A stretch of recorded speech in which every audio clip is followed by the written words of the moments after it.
Hey everybody, welcome back to Chortle Games. I'm Jake. I'm Steven. And welcome back to Forward Compatible. This is our preview of Watch Dogs. That's our big game we're playing for July. If this is your first time here, Forward Compatible is our review series where we take a game that we haven't played in at least 5 years and we basically see if it is forward compatible with who we are today. So this is a whole long process. We take a whole month. We replay through a game. Steven is usually the one who does the playthrough. We live stream the replay all month long. And then at the end of the month, we produce a review and basically just kind of take our thoughts of the whole game and what it looks like in, for who we are today. So anyway, Watch Dogs, everybody voted on a different Ubisoft game to do because the Ubisoft Forward event is happening in the month of July. So we put a bunch of Ubisoft games out there. Everyone voted for Watch Dogs. Watch Dogs is we're huge fans of Watch Dogs. We're excited about Watch Dogs Legion. Steven and I both loved the original Watch Dogs, so we're going to talk about that. But anyway, it's just a really good series, and we didn't like Watch Dogs 2 as much, but Steven would say he hates Watch Dogs 2. I hate Watch Dogs 2. It sucked. So anyway, we're big fans of this franchise though, and so we're excited about what they're potentially going to talk about. So I'm excited to take a look back at this one because I was just telling Steven before we started this, like I remember loving this game and loving the story of this game. I'm really just cramming my brain right now to remember the finer details of the game. So Steven, this is your bit. You're playing. You're going to be doing the majority of the review. So why don't you start off? What was Watch Dogs for you? Sorry, I'm readjusting my mic because it was getting in the way. Okay, so first of all, I was shocked that people chose Watch Dogs. Because the options were Far Cry 2, Watch Dogs, Splinter Cell Conviction, and Rainbow Six Vegas. I didn't think Rainbow Six had a prayer, personally.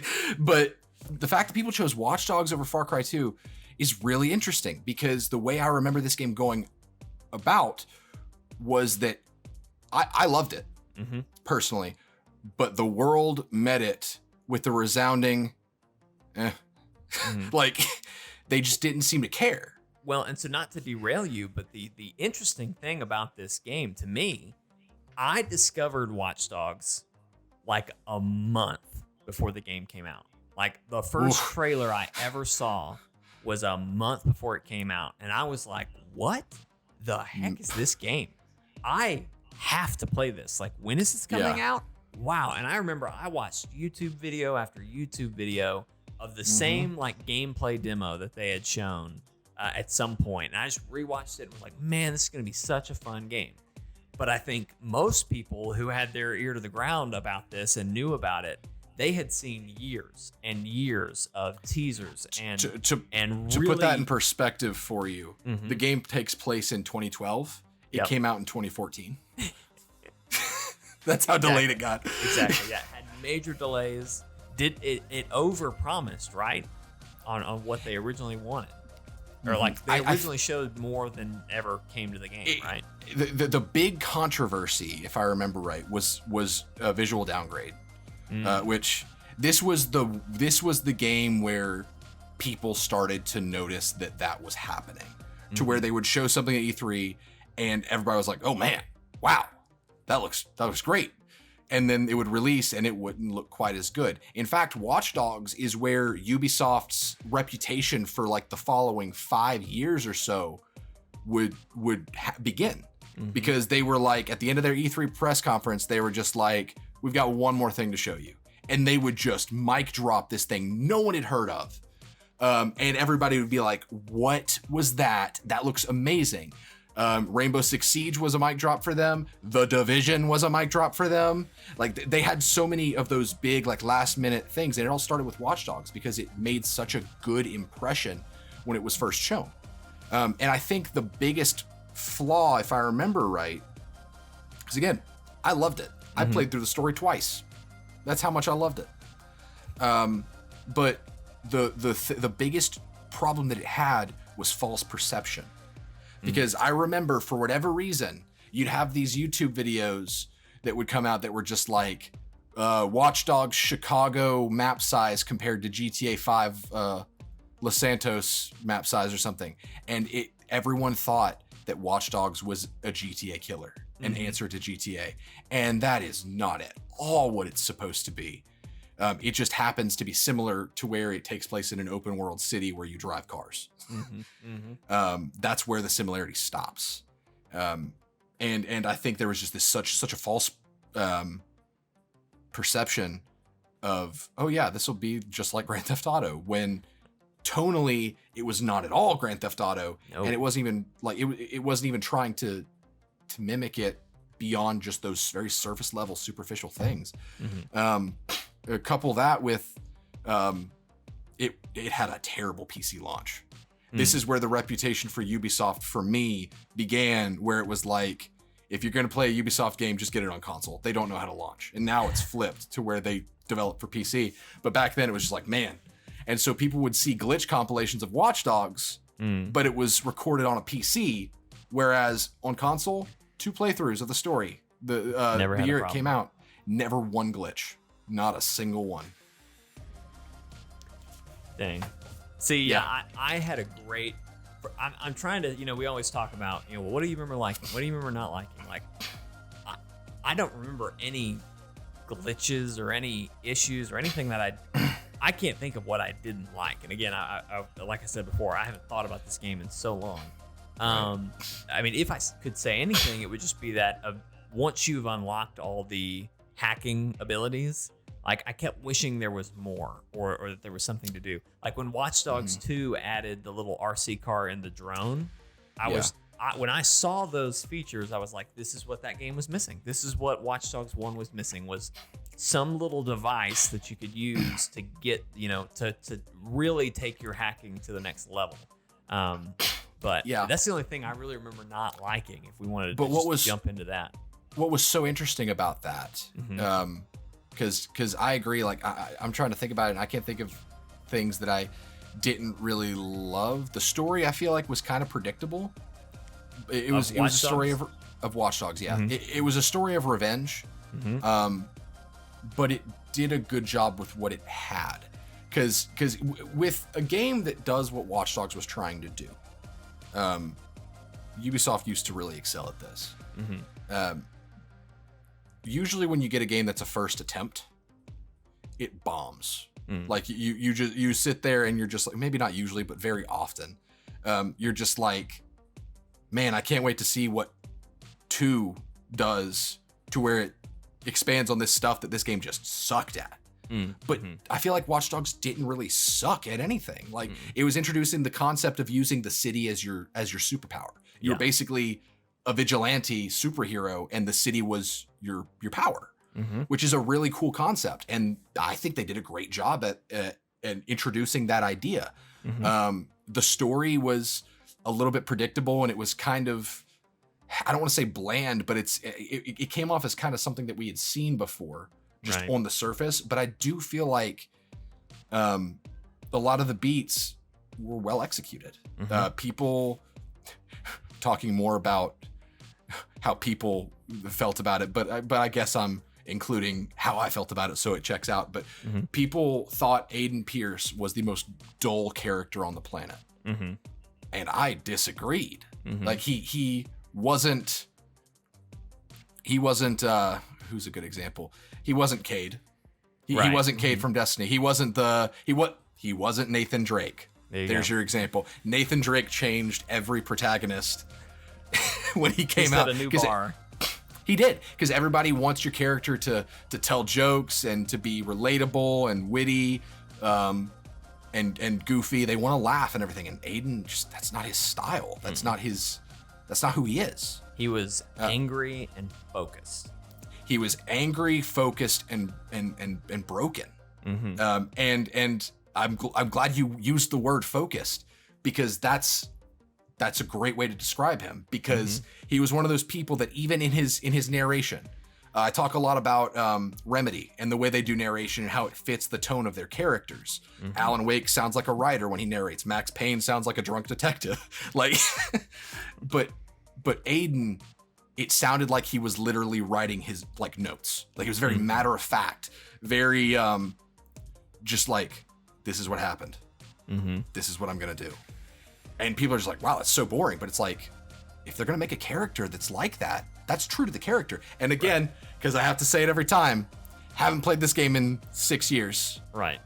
So we may come out of this and say, well, wow, we were wrong. Disagree with this. And he was way blander than I remember. Yeah. Yeah. This the whole point of this preview, and I should have said this at the beginning, and I apologize. But the whole point of this is to just, before we play it, kind of get a control of where are we right now, remembering this game, and then see if it holds up or not. So it's taking nostalgia and putting it through a test. Yeah. To see if nostalgia really, like, if we do really see things through the rose-colored goggles of nostalgia, or if our memory does ring pretty true. And it's been kind of mixed with when we've done these before, so it really could go either way. Right. And I love doing games like Watch Dogs that had mixed to negative public opinion.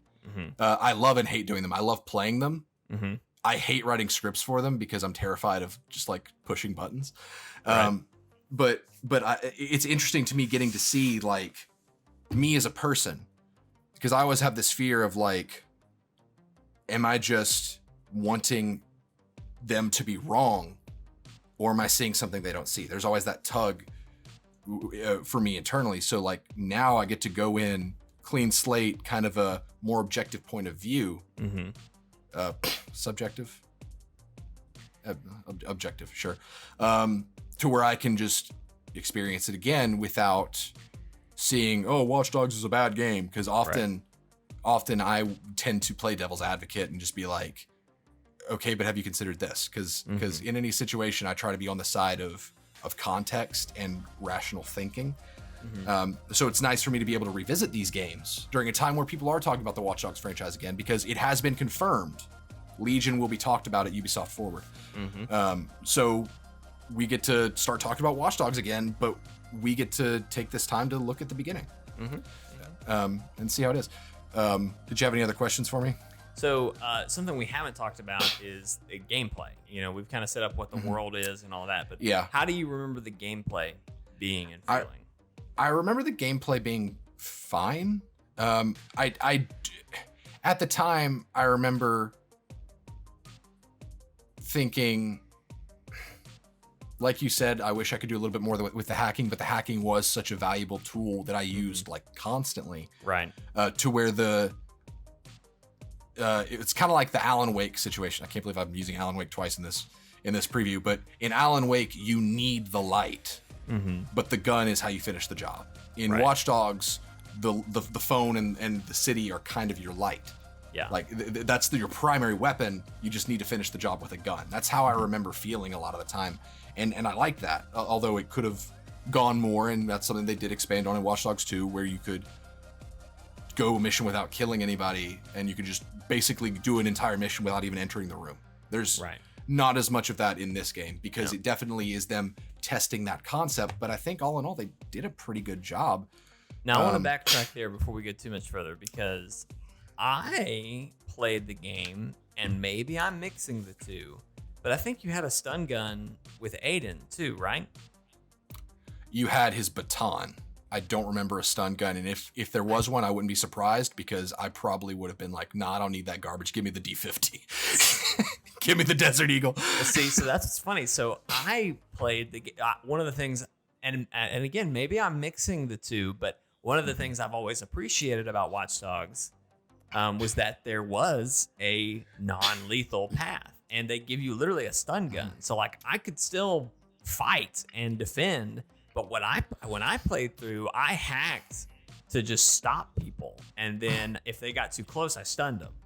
And I always appreciated that was how that game played. And you do have the baton stick to whack people too. But and speaking of just the whole idea of choice, Watch Dogs to this day, I talk a lot about morality systems in games, because as much as I love Star Wars, Jedi Sith is bland. It's good evil. Like you're either the bastard coated bastard with bastard filling, or you're the paragon of goodness. But then there's a game like Watch Dogs where the morality doesn't change Aiden. he is still a man seeking revenge for his niece, I think. But it's the perspective of his choices, because I think he's called the Fox. Yep, I think.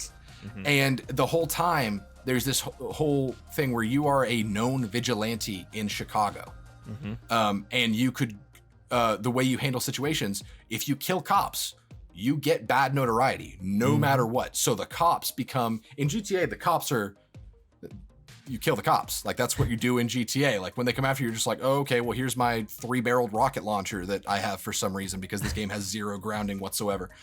Let me fly off in my DeLorean. But but in Watch Dogs, if cops come after you, if you kill them, the news sees it. There's this whole concept of surveillance, and someone is always watching. And while normally you're the one doing the watching, someone's always watching you too. And it's this really well executed, synergistic kind of way to make perception our most valuable tool, but also potentially our biggest downfall. Because the higher your red notoriety is, if someone sees you on the street, you may get a notification on your phone that says someone's calling the police, find their phone. And you can hear their phone call, and you can go up to them, you can grab their phone and you can throw it. But at the same time, if you have blue notoriety, if you are the people's vigilante, they will actually like get your back. They won't call the cops, or they may not call the cops when they see something bad happen. And with the red notoriety, like if you're in a gun shop, the owner might recognize you and he may hit the silent alarm. So it's easier to play red notoriety. Like, it's easier to have that difficulty because you can just skip over and be like, oh, a cop, boom, you're dead. But if you dedicate to making good perception, it benefits you more in the long run. The game becomes easier, even though it's harder to have that place. I could be wrong on that, but man, if I'm wrong on all that, I'm gonna be devastated because I have been hyping that up. No, you're right. I totally forgot all about that because Watch Dogs 2 has a similar situation of how people perceive. How many followers do you have? Yeah, they have that similar system. So you're right. Yeah, and it all stemmed from that. That's crazy. So okay, one of the things I want to talk about, because this is one of the only things this is one of the few things that I remember. And I remember really enjoying, and that's the multiplayer. I really, really enjoyed, basically you could invade another player's game, and the goal of the invader was to hack the other player's phone without them discovering you. And I hated being invaded, but let me tell you, it was great to invade someone else's game, hide in a really great spot, and watch them panic because and then just you can pull out a grenade launcher and start picking off individual cars. People would do crazy stuff, and it's even better when you are being invaded, but you figure it out and you catch the guy. Man, that's a great feeling. So I don't know if you remembered any of that or what you thought about that. I really, really enjoyed that because Dark Souls was kind of still a new thing. Like Dark Souls 1 had been around for a while, and the people who knew Dark Souls loved it. But Dark Souls was starting to get that popularity, and so game invasion was something that people were playing with. Like the games were trying this idea of what if you could invade another player's game dynamically, and it coupled that with the Assassin's Creed Brotherhood PvP. You remember that? Oh yeah. It kind of did a marriage of those to make a really unique multiplayer mechanic. And even though I don't like PvP and I opted out when I could, the game's better for the fact that it was there. So I thought that was a really cool thing that totally fit with what they were trying to do. It was originally going to be a lot more expanded on. If you watch the E3 reveal of Watch Dogs from like 2011, 2012, whenever. But I thought that was a really cool feature. It had so much personality. Like Watch Dogs 2, and at least how I remember Watch Dogs 1 having all that personality, it did so many things to where it did take risks. It tried different things. And because there was that perception, which again, a huge theme for Watch Dogs, even in the metaverse of in our world, like how we, like, did people buy the game? Did they not? Perception is the theme. People perceived it as GTA, but worse, or super glitchy or whatever, that these people didn't get to see how unique Watch Dogs 1 really was with all these different nuances that it had, because they perceived it as something that it wasn't. And then in comes Watch Dogs 2, and they try to inject as much personality as they can in that game, and what they end up with, for me, was just something really forgettable because it was trying too hard to be something that it wasn't. And Watch Dogs 1 was always something that it intended to be. That's how I remember Watch Dogs 1. Well, ladies and gentlemen, that has been our thoughts on Watch Dogs. You've gotten our preview. You kind of know where our heads are at. This all starts tonight. If you're watching live on Monday when we air this, Steven is going to be live streaming later tonight. He'll be live streaming all month long. So be sure to tune in and watch. And this is an interactive thing. We want you guys to comment while you're watching. Comment if you watch a video later.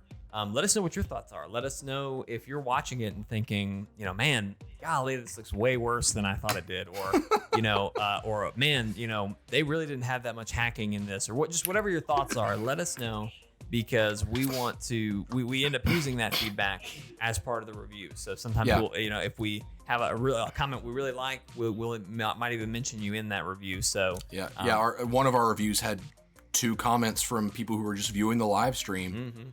And brought up something really good that I didn't notice. Like, that's why we do this live. We do the entire thing so you guys can experience it moment to moment with us. Right, exactly. So anyway, tune in, watch along, comment, join the experience with us, and we're gonna play through Watch Dogs and see what we think. So, like I said, all starting later tonight.